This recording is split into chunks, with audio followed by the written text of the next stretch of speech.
To Face the Nation, I'm Charlie Rose sitting in for Bob Schieffer. We are watching two big stories this morning. First, as recovery teams search the waters between Malaysia and Vietnam for the missing Boeing 777 that disappeared from the radar early Saturday morning, there are new questions about some of the passengers on that plane.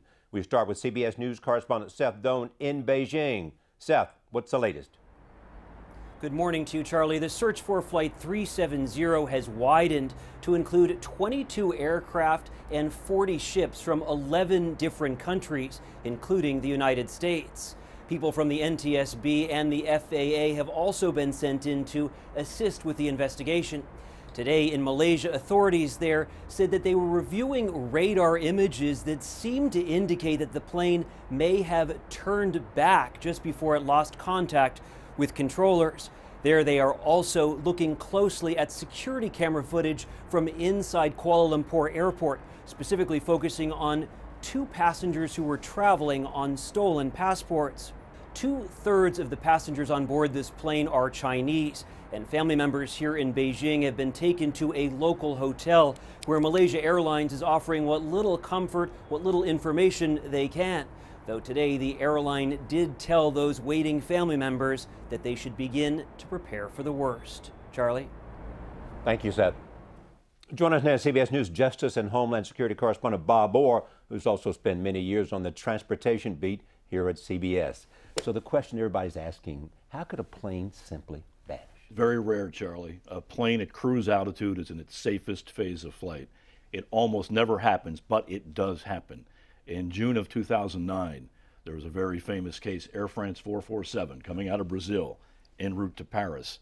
It gets over the South Atlantic and it just vanishes. And it took us months to find any of the wreckage. But is there normally some kind of distress call? Yes, and that's what that really is what has people so concerned right now. At 35,000 feet, you would think that the pilots have time to say, hey, we're in trouble here, and to give some hint as to what system might be failing, if that's what they're up against, or what event has happened on the airplane. But I have to tell you, it's not completely uncommon for pilots to get so focused on the problem at hand that they don't have time to notify anybody. They're taught, and it's drilled into their heads, fly the plane first. Diagnose the problem, fly the plane first, and then tell others about your problem. And so what do we know about the passport cases of two people who seem to have purchased their tickets at the same time using false passports? Well, we know this is a failure of the screening system there in Malaysia to start with, because there's no way that two people with stolen passports should be allowed on that airplane. Interpol had reported these as stolen passports. Those numbers were posted. That should have been stopped.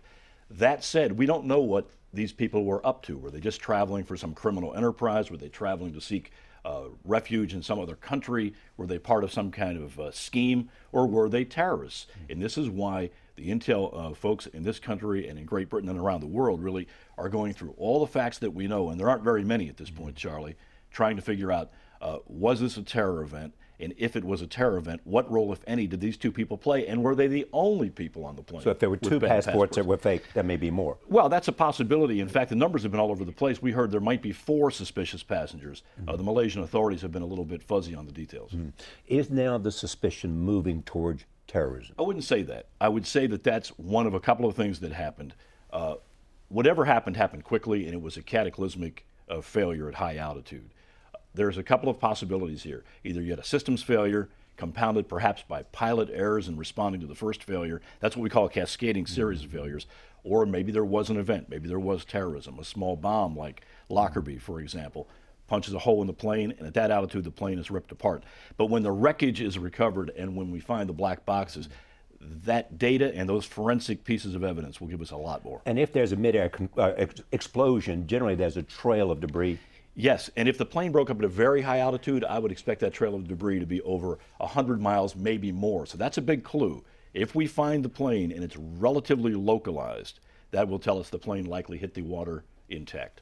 Bob Orr, thank you. Thank you.